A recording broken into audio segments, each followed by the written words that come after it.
Good morning. Our first panel today is focused on the future of geopolitics. I am pleased to announce the panel's moderator, Jeanne Meserve, who will be the upcoming host of SCSP's podcast. She will moderate a discussion between Sir Alex Younger, former chief of the British Secret Intelligence Service, Justin Bassey, Executive Director of the Australian Strategic Policy Institute, and former National Security Advisor to former Australian Prime Minister Malcolm Turnbull, and H.R. McMaster, retired U.S. Army Lieutenant General and Senior Fellow at the Hoover Institution, and a former U.S. National Security Advisor. Thank you. Over to you, Jeanne. Thank you.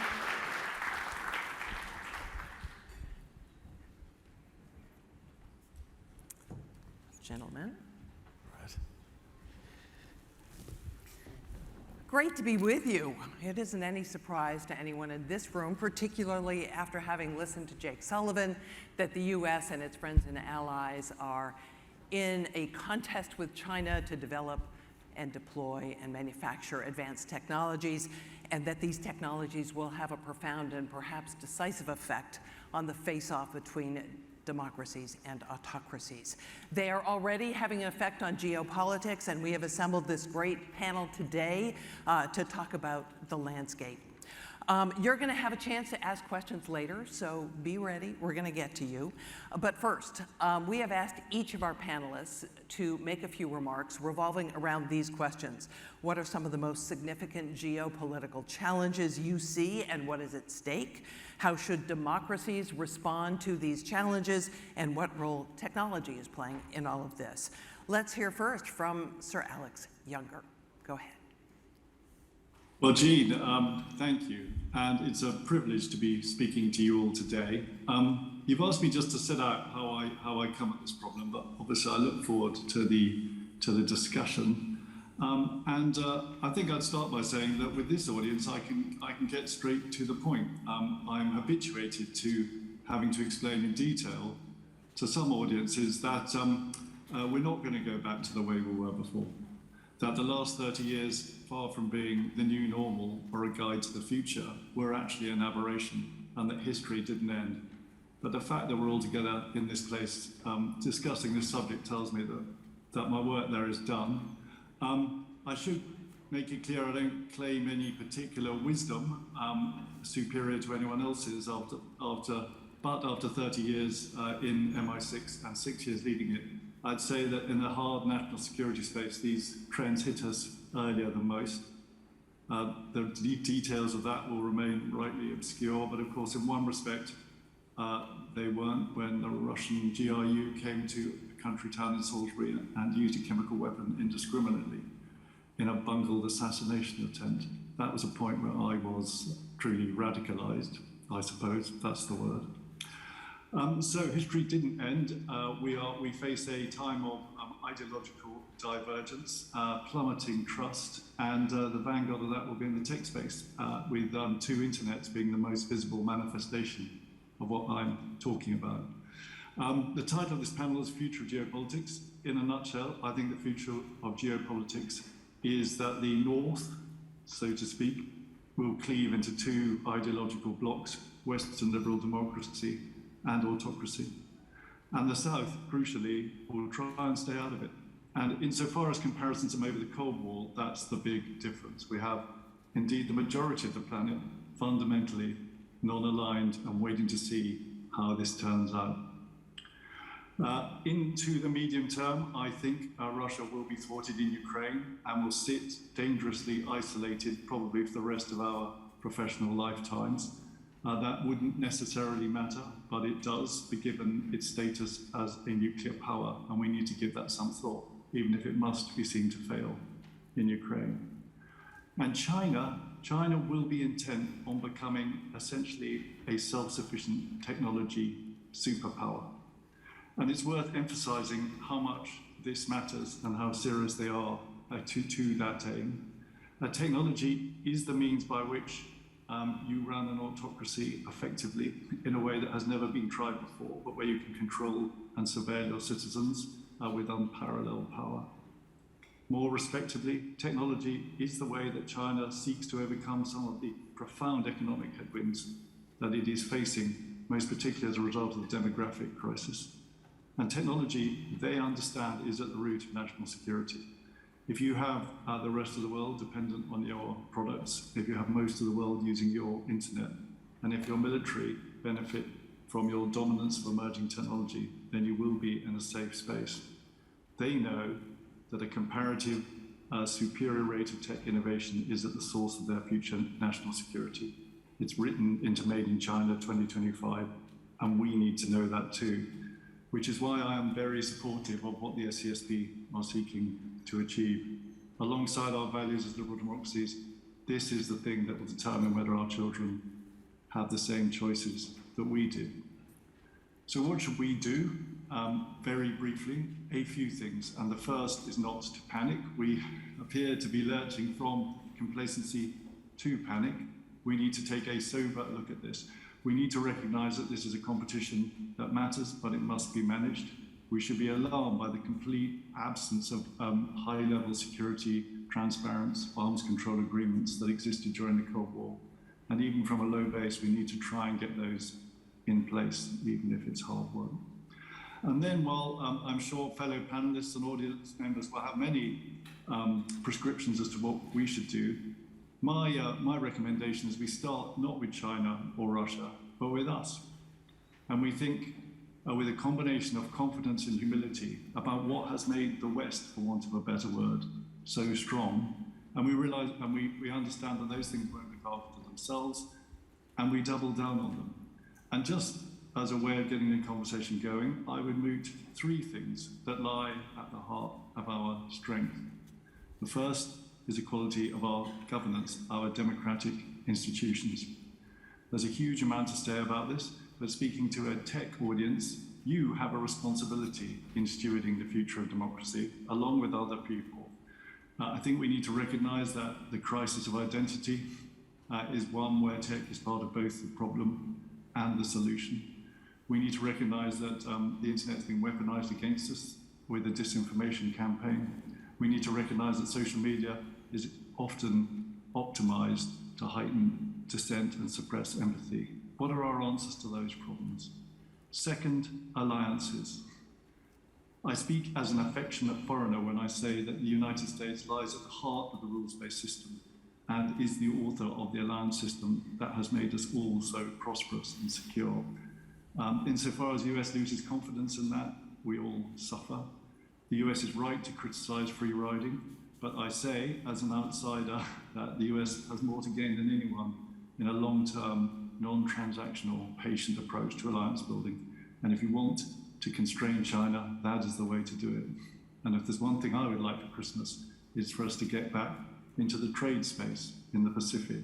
Otherwise, we're leaving a hole wide open. I'd also be keen to talk about what a technology alliance looks like rather than a geographic alliance. Maybe AUKUS is a good example. And then finally, and most importantly, we must innovate faster than our opponents. I see that that is rightly the center of gravity of this conference. I took the liberty of asking a Chinese contact who he thought would win the tech competition as between autocracies and democracies. His answer was interesting. He said that autocracies would win every time centralization represented an advantage, and we would win every time decentralization represented an advantage. I think that's a self-serving analysis, but there's some truth. Fundamentally, China has the edge when it comes to alignment and strategy, but when it comes to raw innovation, their political system suppresses the creativity. That means that really it's very high-level iteration. How can we sustain our creativity and our innovation, but at the same time generate that long-term sense of purpose that China enjoys by dint of its system? That seems to me the core question. My answer, by the way, my starter, I suppose, would be to harness technology to the things that people care about, the biggest problems in the world. health or climate or cybersecurity, many others. That's how you get your alignment. But I'm all ears as to how we bring that to life. And finally, what would success look like? It is very simple. Those 41 states that voted not to condemn Russia after the invasion, that told me a big part of the world is fundamentally ambivalent about our democracy and our rule-based system. That is the statistic that we need to move. Thank you. Thank you, Sir Alex. Justin Bassey, your turn. Thanks, Jeanne. Thanks, Sir Alex. I agree with what you said, in particular that we don't need to panic, but sometimes, many times, unfortunately, governments in particular do need to be shocked into action and often only move after we enter into a crisis.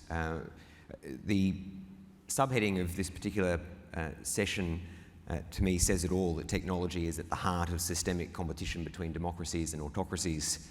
The problem is that for a couple of decades, only one side has actually been on the playing field, or at best, the two sides have been playing by different rules. Democracies have been acting, for the most part, like we were competing with non-state actors only, obviously terror groups, while our competitors and adversaries have been acting very differently. China's been engaging the biggest military build-up since World War II, and they've done so putting Chinese industry front and centre of that expansion. Our governments have not just been competing with the Chinese government, and our companies are not just competing with Chinese companies. Beijing has integrated the government, the private sector, and academia into a nation-state strategy, proudly incentivising companies as national champions. And the global expansion of these national champions, Huawei as an example, has been facilitated by foreign aid and large China Exim Bank loans. To Spruik, an ASPI product, an Australian Strategic Policy Institute product mapping China tech giants, that project showed that nation-state orientations resulted in the creation of enormous telecommunications, ICT, and public sector smart city projects over the last 15 years, which have been introduced new high-tech surveillance and data collection capabilities into Africa, South and Southeast Asia, Latin America, and the Pacific Islands. Simultaneously, what we're up against is that Beijing successfully began a narrative that it was the US and Western defence industry who were the warmongers. And interestingly, it coincided with a few analytic missteps by us over the years. The Arab Spring is an example. Firstly, our analysis was that social media would be too much for authoritarian regimes. Well, China and Russia were the ones to adapt and turned Western tech against us, including through taking advantage of the information environment and through disinformation operations. That the open marketplace would always win. 5G showed this simply wasn't the case. Jake Sullivan today referencing the importance of getting 5G right as one of the first areas of critical technology. From one generation of tech, from 4G to 5G, we lost supremacy. There were no Five Eyes companies who could offer an end-to-end viable model. There were only 2 European companies, and their home nations refused to openly support their companies on the basis of, in my view, a misguided ethical basis that would interfere with the free marketplace. Well, our competitors simply weren't playing by those rules. And as we've seen with Ukraine, thinking that Russia's war would be only about states, cyber warfare has been about non-state actors taking sides, and we've seen the importance of information warfare. In all these situations, use of technology by authoritarian states, use of cyberspace by governments and non-state actors, and remaining technologically competitive in both innovative but secure ways requires partnerships and alliances, as Sir Alex honed in on. Government to government, obviously. AUKUS is a very good example, particularly from an Australian side. The focus has been on Australia requiring nuclear-powered submarines, but the area most in need of success is the advanced capability side, and it shouldn't be exclusive. Once bedded down, we need to identify relevant cohorts where the 3 countries can work with others, countries like Japan. The Quad is another example, presents an opportunity to provide viable alternative technologies to regional partners who at times, they feel like there's no actual option other than to go with the Chinese technology. and we shouldn't try and stop working with and locking in the European Union, or at least as many of its individual members as possible. They issued a strategic compass earlier this year. It was the first time the EU as a whole issued a statement in that form on security rather than just trade. But it also requires governments to know that they can't win the tech race alone. It needs the private sector, needs civil society. So what are the incentives required to convince the private sector in 2022, so many of them cynical of government and so different to the private sector patriotism that we saw through the Cold War, that it's in their interests to collaborate, and that they need to make business decisions with geopolitics, international security and human rights firmly in mind, even if that comes at a cost to their bottom line. Long gone should be the days of running operations in Xinjiang, for example, of building smartphone components with suppliers who use forced workers, or of working with Chinese defence universities which have been implicated in cyber attacks, espionage or export control violations. So we need a shift, but it's got to come from both ends. We need a whole of society enterprise. Companies don't have to support individual governments, but they can't be values free either. Otherwise our societies suffer. What's the point of solving and trying to solve climate change if it's done by facilitating forced labour? And we need to offer other countries alternatives. 5G is an example. Malaysia has gone down a path very similar to our own three countries. We've got to help them. We can't go back into the mould of saying the free marketplace will help win that out. We've got to show Malaysia, a country like Malaysia, that we can help them and increase confidence. And while we do need to hold our own tech companies to account, of course, with appropriate regulation. If we only regulate Western tech, we're only exacerbating the unlevel playing field. And while all of this capability is vital, we can't forget the importance of narrative. We are getting beaten online every day. Take my organisation, ASPI, for example. Every time we issue a piece of analysis, Beijing and its proxies will say it's because the organisation is anti-Chinese or being funded by defence industry. And our own media in Australia will use their exact lines and refer to ASPI as an anti-China think tank. And it ruins the credibility of much of the fact-finding that is done. So success requires collective action, alliances, as Sir Alex said. We've got to integrate and collaborate better across trusted industrial partners at all stages, raw materials, components, supply chains, and messaging.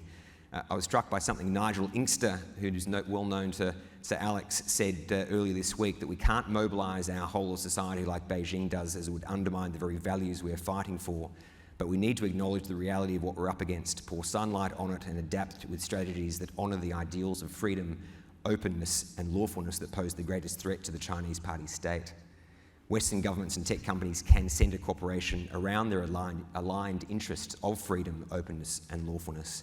It requires genuine investment in a common objective of a strong and competitive innovation and tech commercialisation ecosystem that doesn't ignore security, but bakes it in at the very foundation. Thanks very much. Justin Bassey, thanks. General McMaster, your turn. Hey, well, I agree with everything that Alex and Justin said, so I'll try to make just a few complimentary remarks. One, a broad geostrategic, geopolitical observation, and I think three lessons, inescapable lessons of the war in Ukraine. You know, at the turn of the last century, the turn of the 20th century, the two geopolitical theorists who were dominant in that period of time, Spikeman and I'm thinking of, can't think of the other guy's name. I'll think of it in a second. But the idea was that what we have to ensure is that no one power dominates the world island of the Eurasian landmass. And the thinking that really carried us through the Cold War is that, especially with the Soviet Union and China, we could try to divide them. And this was really the big initiative of Henry Kissinger and Richard Nixon in the 1970s, to have a closer relationship each with Beijing and Moscow than they had with one another. But I think what we see today is that these authoritarian regimes have come together in a way that separation is no longer feasible.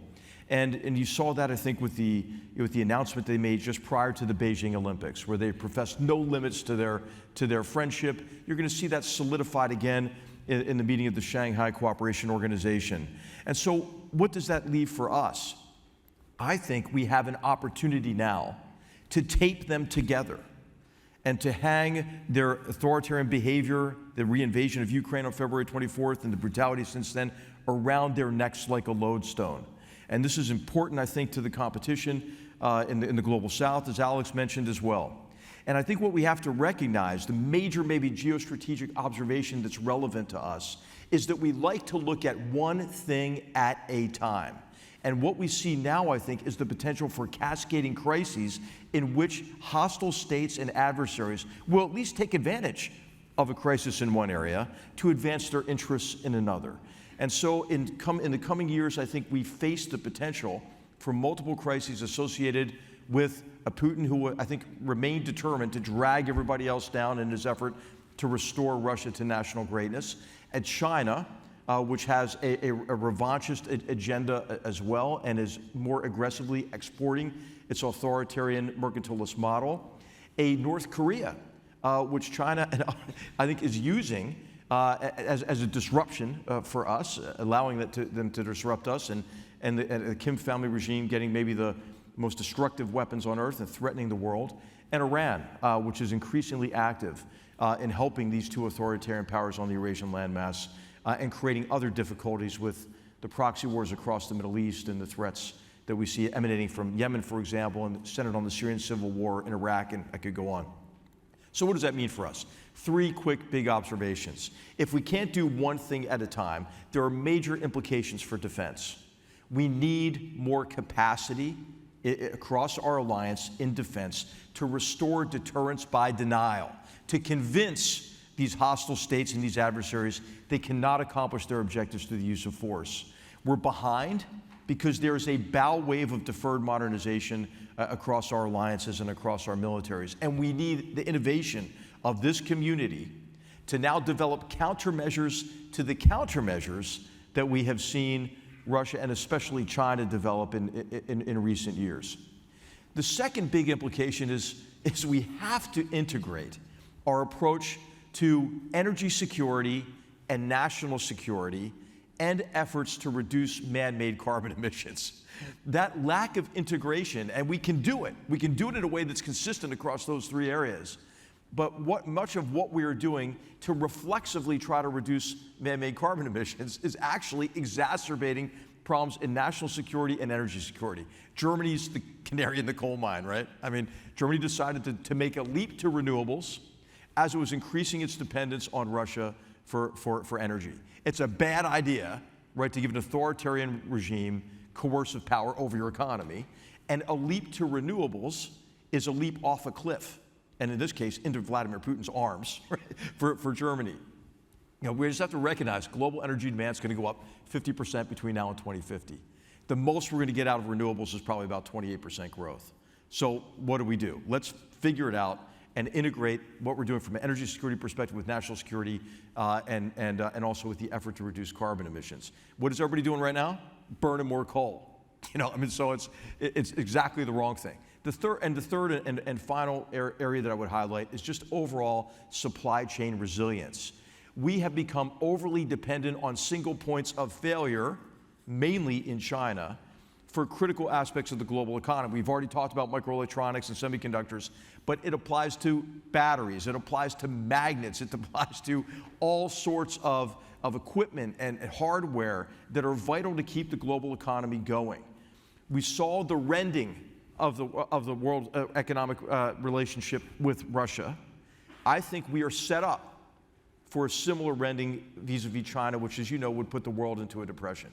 So we must act now to make our supply chains more resilient, and there's a huge technological innovation aspect to this.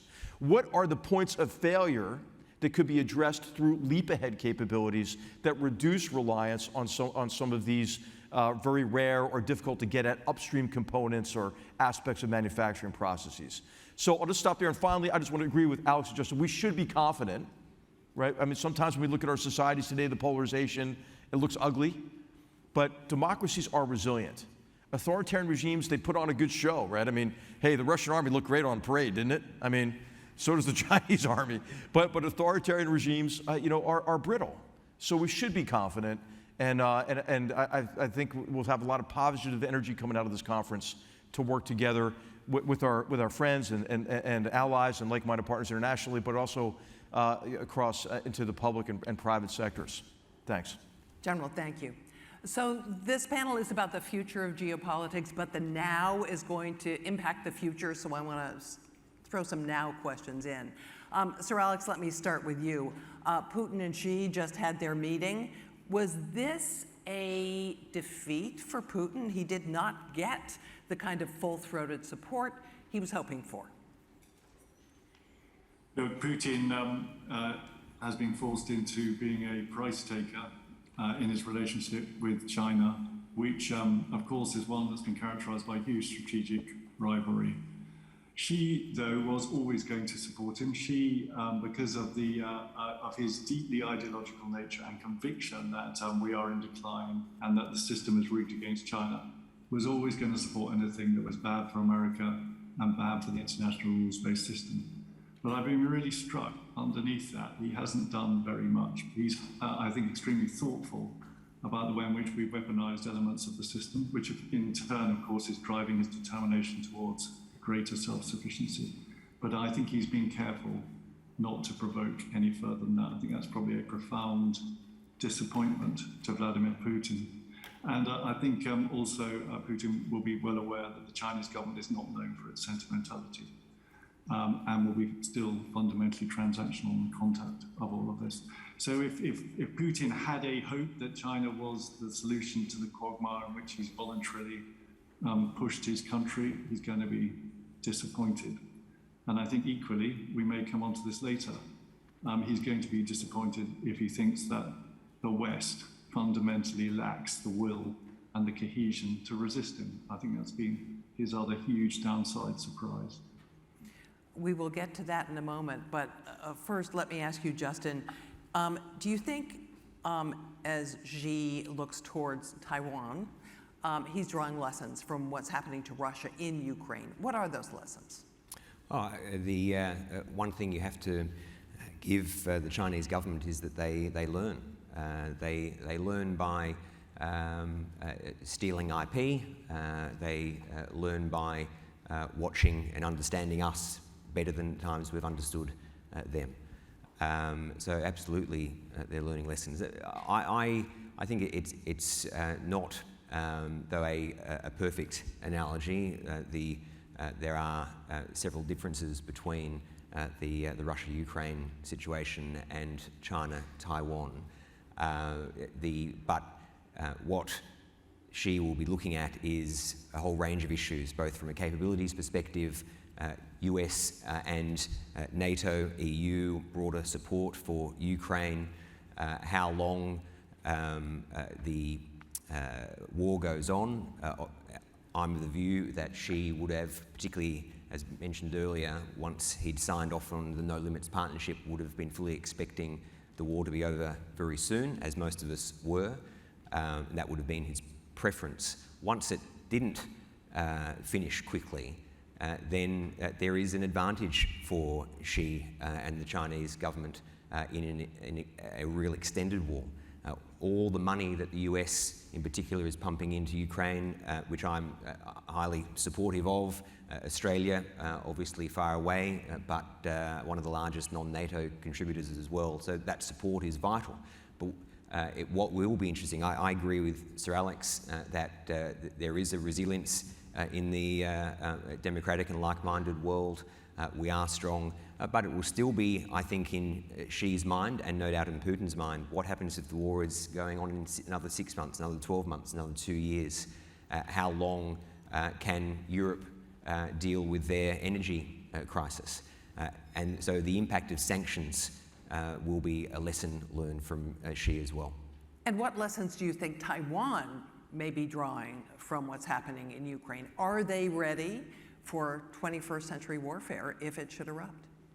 I think HR might be in a better position to answer that than I, but my view is that I am of the view that Xi wants to take over Taiwan without using force. Of course, they always leave open the right to use force, which we need to be concerned about. But I would think that she would like the rest of us to fatigue and would like to take over Taiwan by Taiwan's will being reduced. So the lesson for Taiwan out of Ukraine is do not drop that will.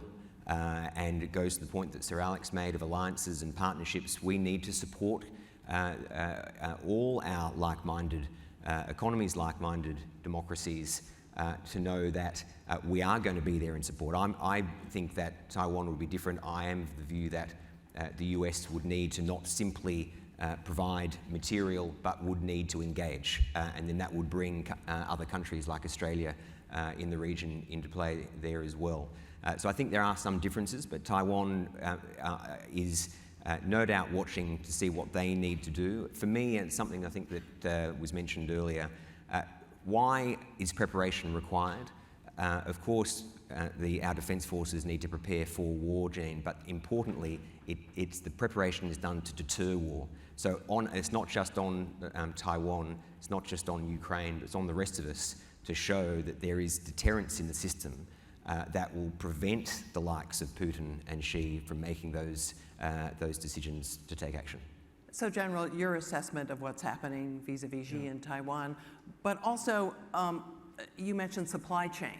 This would be a great way for China to kneecap our technology sector. Yeah, absolutely. So, Jeanne, I think the way you framed it is perfect. I think you have to ask that question: what is Beijing learning, and what is Taipei learning, right? From from the experience in Ukraine.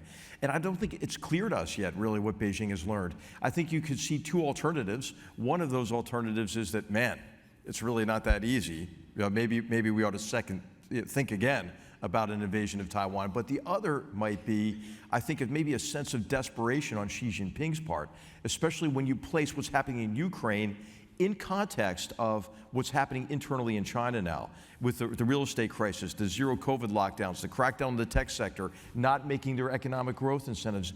And really what the party wants most of all is to extend and tighten its exclusive grip on power, and how the anxiety over all of these developments could impel maybe earlier action against Taiwan. So we don't know. I think we have to watch the indicators very quickly. But the indicators are very positive in Taiwan in terms of will, because I agree with Justin, what really China would love is annexation by invitation. And I think Taiwan has learned vicariously from the fate of Hong Kong, but also through the fate of the Ukrainians. And the polls are more and more Taiwanese identity, more and more willingness to fight, and so forth. So we're in a race, I think, to restore deterrence by denial. But as Justin said and Alex alluded to, it's not an easy military problem for the People's Liberation Army, for sure. And I'm sorry, the second question was, it was McKinder, by the way, is the other. It was the supply chain question. The supply chain question. Absolutely. Okay, so really, China is in a race to decouple on Xi Jinping's terms. And this is what Xi Jinping refers to as the dual circulation economy. And what he wants to do, and again, he's learning from the fate of Russia, is to insulate himself from very severe financial or economic consequences while he creates and perpetuates dependencies on our part so that he has coercive power over us. You see this, the way this is playing out is the effort to dominate supply chains, key resources, rare earths and other minerals, and the separation and refinement process associated with those, battery manufacturing, for example. But it also has a lot to do with One Belt, One Road, and the predatory lending and the setting of debt traps for countries. And this is really, and Alex made this point, and Jake Sullivan made this point, Justin made this point. A lot of our friends sometimes will say, hey, don't force me to choose, between Beijing and Washington. But I think what we should say is the choice you face is a choice between sovereignty and servitude. And I think that the CCP's activity is really helping us. I mean, I want to send Xi Jinping flowers, a box of chocolates. Thank you so much for clarifying the nature of the competition. It's incumbent on us, I completely agree. We have to then provide what the positive alternative is for the region. So many countries across Southeast Asia are leading the way in terms of the new non-aligned movement, and they don't want to choose. But as someone mentioned the other day, not choosing at the moment is choosing. And we have a situation where there is not just actual coercion happening, but preemptive coercion, because countries feel that they are so reliant on Beijing in the region. They are not doing things for fear that something could happen and that Beijing could turn off the tap. So they want Chinese technology. They benefit from the economic ties with Beijing. I don't think they do want Chinese technology. I think that if we can show that there is an alternative, they'll take. Well, have we done that?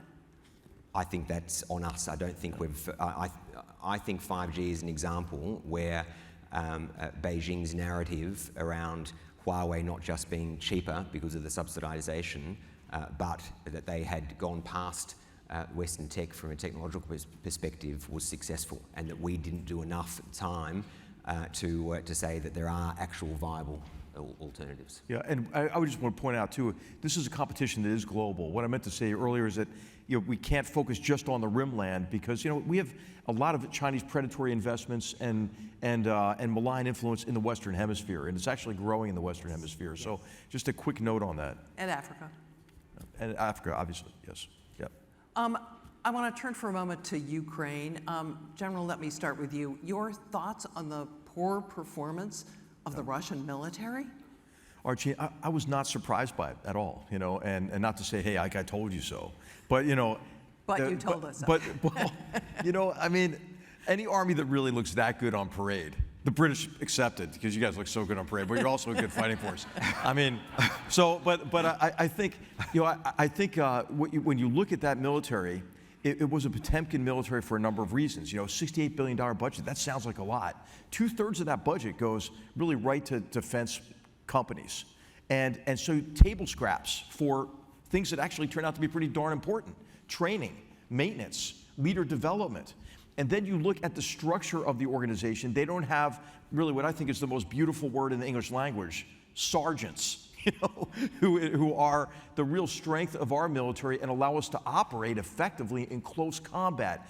And then, if you look at the frailties within the military itself, right? It was poor leadership and lack of leadership. It was poor maintenance, low levels of training, all the things that you need to build confidence, because it's confidence in close combat that is required to overcome fear and close with and defeat a defending enemy. So the psychological dimension of combat readiness and effectiveness, I think, was neglected on the part of the Russians. Now, then take one step back and say, look at the campaign plan. Well, when you look at the map of Ukraine, it's really important to look at the scale on the map, right? I mean, I think you could argue, what Napoleon and Hitler forgot to do when they invaded Russia. They looked at the map, but not the scale on it. And when you saw the dispersion of these forces, a couple 100,000 even, but it was less than that. It was like 120,000, I think, initially. You divide that along these axes, and then you divide further by 4 or 5. That's your close combat forces. They couldn't do it from the beginning. It was infeasible unless Ukraine just collapsed.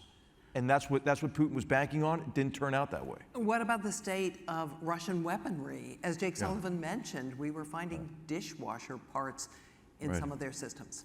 Right. I mean, the worst, I'll tell you, I think the best place to be on a battlefield is in an American tank.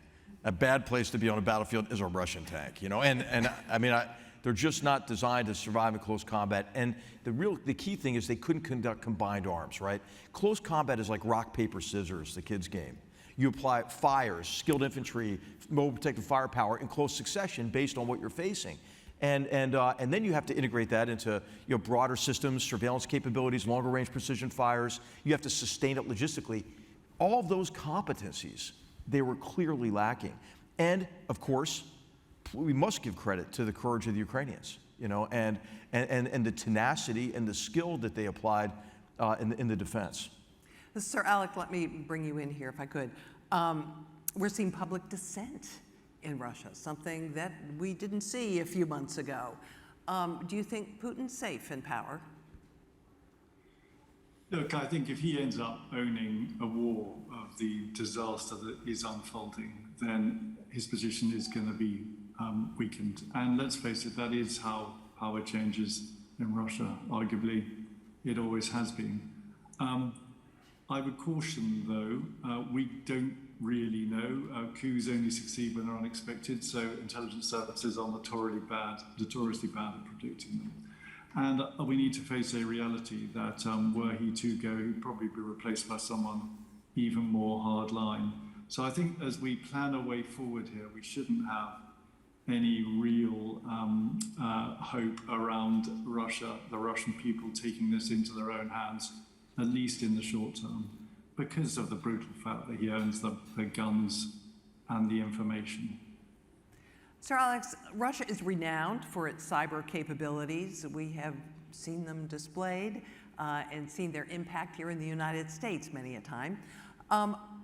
We haven't seen reported anyway many reports of Russian cyber exploits against Ukraine. Is that because they haven't unleashed their full power, or is that because there's been great defense by somebody? Or you can't tell us, maybe, Alex. I think that clearly it was a reasonable expectation. I mean, ever since 2014, we've kind of seen the future of cyber warfare. We saw Ukraine as a sort of test bed. That was their misfortune. We saw a lot of the stuff that hits us more broadly come out of Ukraine. There has been a vicious cyber war going on, and it has been extraordinary and inspirational to see the Ukrainians defend themselves. Of course, a bit like Israel, the sheer adversity of the situation over years has bred a tenacious and skilled capability, and that's good, and it's something for us to learn from. Look, but I would probably go out on a limb here. Of course, Putin's in a bind. It's going to get really tricky for him early next year when his army's properly on the back foot. He's going to be looking for a silver bullet to get himself out of this fix. We need to consider whether cyber might be one of those things. It is certainly true that insofar as our unity is his biggest problem, he will throw the works at his disinformation campaign to try and pick us apart. Will he go so far as to launch destructive cyber attacks against NATO critical national infrastructure? And my guess is probably not. I think, surprising though it may sound, he feels deterred by the quality of Five Eyes NATO capability in that space. And of course, there's an interesting ambiguity in his mind, because it is genuinely ambiguous about where Article 5 would click in. The colonial attack, for instance, could have been considered an act of war in other circumstances. And one thing that we should remember, and is a fundamental illustration of Putin's weakness, is he's not in the market for escalating this war at the moment. He's bitten off a great deal more than he can chew, and I think on this one he'd be worried about us shooting back. One more question for you on Ukraine. We heard the general talk about Russia's threats to cut off energy supplies to Europe. As a European, what do you think? Is Europe going to hold together in the face of this? Well, look, thank you, Jeanne. And of course, you need to aim more for what I want to happen here, which is for Putin to understand, for it to turn out that he has fundamentally underestimated our resilience. I think, by the way, that is the tragedy of this war. Many people underestimated Putin's determination to do this. Not me, but that's only because I'd made that mistake in the past. But he, in turn, underestimated the fact that he was putting us in the place where we just couldn't afford to disagree. That if he managed to move a border by force in Europe, given our history in the 20th century, then the genie would be out of the bottle. So what he saw, apart from the very unpleasant surprise that his army was rubbish and that the Ukrainians had the will to fight, was a remarkable coming together, albeit in a very European, highly debated, even fractious way. There was a coming together based on those facts. And that has held, I think, for a few reasons. I think those who have advocated a deal, the sort of realpolitik faction, so-called, have been persuaded that Putin has not resolved from his maximalist ambitions. He needs Ukraine effectively not to exist if he is to continue in power. And therefore, the idea that some kind of a deal over the head of Ukraine actually gets the gas back on and allows us to move on is just clearly wrong. A blackmailer always knocks twice. And I think that's how we got the tough language out of the G7 and NATO summits. Secondly, Europe has changed. The eastern and northern parts of the EU are far more powerful than they used to be, and they aren't going to go anywhere. And then thirdly, of course, the US in particular have been, I think, skilled in the way they've managed this alliance and have got an eye on China. So there's a resilience there. I can't honestly say that there are no circumstances under which Europe wouldn't blink. We will see where the popular mood goes. And I know there were demonstrations, for instance, in Prague a couple of weeks ago. But it feels like he shot his bolt. It feels like he's fired his last weapon, really. That actually the gas is being refilled. Germany is being extraordinarily energetic in getting its way through the conundrum that HR so eloquently described. And the public isn't moving on this at the moment. And if you go to many places in Europe, and certainly in my country, you will see the Ukrainian flag flying from almost every building. So my prediction, which I can see the risk of wishful thinking, my prediction is that Europe isn't going to blink. And it's going to be interesting, therefore, as I say, early next year, what happens when Putin understands that, because that is his last best hope. General McMaster, your quick military analysis here. Can Ukraine win? Can I what, sorry? Can Ukraine win? Yes, absolutely. And I think it's going to not be easy because, of course, you know, the offensive that was quite successful in the north was in a certain type of terrain. The offensive in the south is complicated by much more difficult terrain that gives the defender some advantages. But I think what the Ukrainians have done is that they've adapted their tactics to those different problem sets. And what you're seeing around Kherson is the isolation of the Russian forces on the east side of the river in a way that I think could create a greater morale crisis. You know, armies collapse slowly but then quickly, right? And when I look at the moral duress that the Russian force has been put under, if you look at the numbers of casualties that they've taken, those are not combat effective units. And if you look at the poor leadership, if you look at now the constraints on logistics, I think that there is a high possibility of a moral collapse across the Russian force, especially in the territories that Russia has gained since February 24th. Justin Bassey, I want to return to your neighborhood. I saw a quote from the Prime Minister of Singapore. Around us, a storm is gathering. I have to believe that's how it feels in Australia. You have had an awakening in Australia in recent years about China, but you've recently had an election. Do you think we're going to see changes in the relationship between Australia and China, politically, militarily, economically? Substantively, I don't see change, Jeanne, to the policy that you talk about, an awakening, the shift that happened in Australia over the past 5 years, resulting in a number of policies, number of pieces of legislation. The change of government, in my view, has already shown that there are rhetoric changes. The new government has started very well in terms of being very methodical in its language and effectively allowing Beijing to kick own goals, intercepting an unarmed P-8 with a fighter jet, releasing chaff, forcing it to land, the inroads into the Pacific, the ongoing economic coercion. It speaks for itself. The policies that are substantive will remain. It has been an interesting shift, Jeanne, over a number of years. The economic relationship between Australia and China is not really that long-standing. The free trade agreement between the two countries was only signed in 2013, implemented 2014, 2015. The economic boom that happened post 2014, 2015 was significant. It goes to a lot of the points that have already been made, that the economic reliance that was so quickly becoming a dependency on Beijing meant that there was lobbying from a number of sectors, the academic sector, the business sector, to government to say, don't make any waves.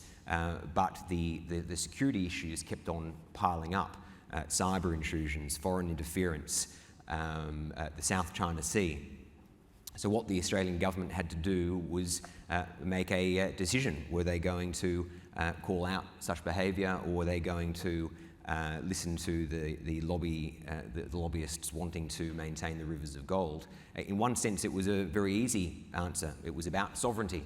And so there was no other answer other than it needed to be called out. But it was a very difficult shift that needed to happen.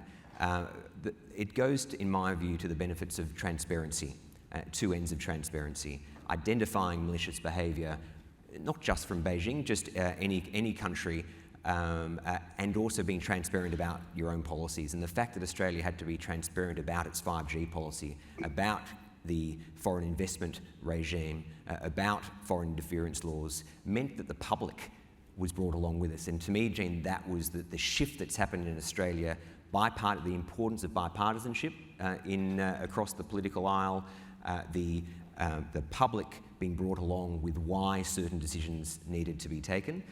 And so in the change of government, while there's lots of debates and partisanship across many issues, in my view, international affairs in this specific issue of the importance of being competitive is rock solid. We've heard a lot this morning already about the need for better cooperation in the technology space. Australia, the UK, and the US entered into their trilateral defense technology agreement, AUKUS. Is it enough? Is it working? What else can be done to strengthen that kind of partnership? You still don't have those submarines. True, but it is exactly 1 year on from the announcement of AUKUS, so 12 months on. Clearly, what has happened since in that 12 months, Russia's invasion of Ukraine, China's inroads into the Pacific, has shown, confirmed, reinforced even more so the need for partnerships like AUKUS. And of course, everyone focuses on submarines, but the advanced capability stream is where the action needs to happen quickly. Across a number of fields, and they are led, of course, by the respective departments of defence, but they are defence-led, but shouldn't be defence only. The areas of cyber and AI and quantum so important to us are whole of society issues. So that's where the AUKUS partnership needs to focus, and then be able to provide confidence that it is the resilience is there, the capabilities are there, and that we can bring in then a whole lot of other countries along with us. General McMaster, are these partnerships, are they moving fast enough? Are we getting this innovation that we so desperately need done? And how do we do it? You know, it's not going fast enough because we're so far behind because of too many years of complacency based on flawed assumptions about the nature of the post-Cold War world and so forth. And I was encouraged to hear Jake Sullivan's comments today because I saw all of the elements in there of a multilateral approach to economic statecraft, which is really what we need. And so we need a combination of investment screening, inbound and outbound. We need export controls now to prevent China from getting a differential advantage, maintaining our competitive advantages. We do need investments in technology and in particular sectors, especially where we're behind, but also for leap ahead, as I mentioned. We need to develop a talented workforce and bring in the scientists, and immigration policy is a big part of it. So I heard all these different elements. What has to happen is we have to take on these projects oriented on specific goals and objectives and work together. It can't, we always talk about, hey, better relationships with allies. That's more than, more fun cocktail parties, in Paris and London and Sydney. I mean, or Canberra. What that has to be focused on, I think, is how do we work together to achieve outcomes? Rather than a process of talking. It has to be about outcomes. And what I didn't hear today, which I think we have to all focus on, is deregulation, permitting, and removing barriers to innovation. And I would put at the top of that list the U.S. Department of Defense's contracting and procurement system. And we have to look at these changes. We've talked about these things for years, but now hopefully we have to recognize that this competition demands those kind of reforms. And this is something we could do together, I think. Can I just mention the importance actually of the UK in AUKUS in our region? Goes to the points being made about Indo-Pacific region having a number of countries who are nervous about US-China major power rivalry. The power of having the UK involved shows those countries, okay, it's not just US and China.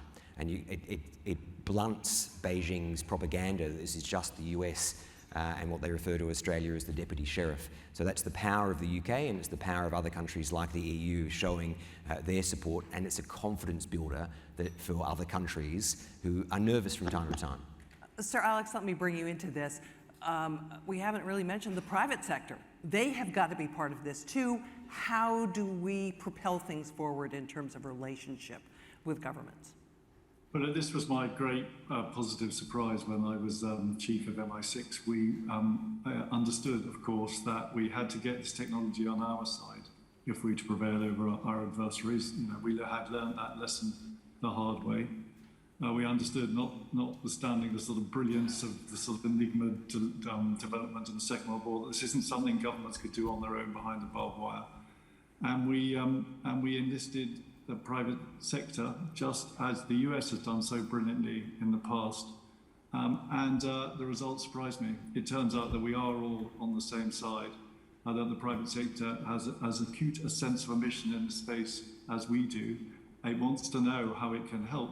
And of course, from even just a strictly commercial perspective, it receives huge boosts to its administration by working on these, to its competitiveness by working on these really difficult problem sets. That was a delight. They need a framework. We need financing models. We need trust models. Those are all available. And then finally, and HR has said this, we just got to think about the bureaucracy. It's almost literally killing us. When I look at some of the legislation coming out of the EU at the moment, fetishizing the control of the risk, not understanding that the biggest risk is that we fall behind. When I look at the glacial speed of the US-European conversation about aligning on competition, when I look at our having gone to sleep on watch in Geneva and allowing China to take over the International Telecommunications Union and set the standards for AI, these are all unforced errors. They're also pretty dull, but the good news is they are absolutely within our power to support out, and we need to get on with it. We have time for just a couple of questions. I think there are some microphones deployed around the audience. We have one right here at the front. Can we get a microphone up here? Right over here where the hand is raised. And if you could tell us who you are, where you're from, and keep your question crisp, so hopefully we can get to a couple of. Hello. Yeah. Thank you all for being here. I'm Jason. I'm formerly a legislator in Taiwan and currently a senior fellow at the Harvard Kennedy School, researching semiconductor and geopolitics. It is deeply appreciative that Taiwan is being paid so much attention to, as our is facing a very critical juncture for our security concern and our risks, especially in the technology supply chain. So my question is related to China's invasion, especially the measures that they can use. Particularly after Pelosi's visit, China launched a blockade, and the blockade is very severe in terms of our energy blocks because we only have 14 days of energy reserve, reliant on 40% of import on natural liquid gas. So how would allies and countries such as Australia, UK, and the US help Taiwan in the event of energy blockade? And this will concern with the semiconductor industry's power supply and many other factors that will concern. Thank you very much. Who wants to grab that one? Well, I think the question is, would there be a multinational effort to block to break a blockade? And I think the answer to that is yes, for a number of factors. First, it would be important to counter Chinese aggression and to help the Taiwanese people, but the world would go into a depression because of the lack of semiconductors available out of Taiwan. I mean, until there is more resilience in that supply chain. So there are a number of reasons for it. And I would also just mention, this is kind of like an AUKUS panel, but AUKUS was never designed to be an exclusive club. It's really a hub and spoke, really, and complementary with other alliances. And I think when you see the UK, Australia, the EU, and Japan working together, and the combined economic might of those countries, that we can advance our interests effectively. I want to work in at least one more question right here. Microphone. Right here, hand up. Thank you very much. André Lozuko-Pietri, chairing JEDI, which is building a sort of an equivalent to DARPA, but on climate and healthcare and digital. I loved the point, General McMaster, on outcome rather than process of discussion. I hope my European friends are listening to that very carefully. There is a lot of discussion among military circles in Europe about the fact that actually Ukraine is not about high technology, and that the battle is won with more traditional means. And then you both did, as well as Sir Alex, a great plea on advancing and even leapfrogging. How would you respond to these discussions? Because probably, unlike the US, we don't have unlimited means, so we need to know priorities. Is it about traditional stocks, artillery, or is it also focusing on chips, AI, and quantum? Thank you. General, I think that's yours. Well, I think the hard power matters, right? I mean, what you've seen is Russia fall back on rubbling residential areas with massive artillery. And so to counter that, you need counter battery fire. You need surveillance capabilities. You need the ability to collect data. You need to analyze that data and then transport that data and analysis down to weapon systems that can act on it.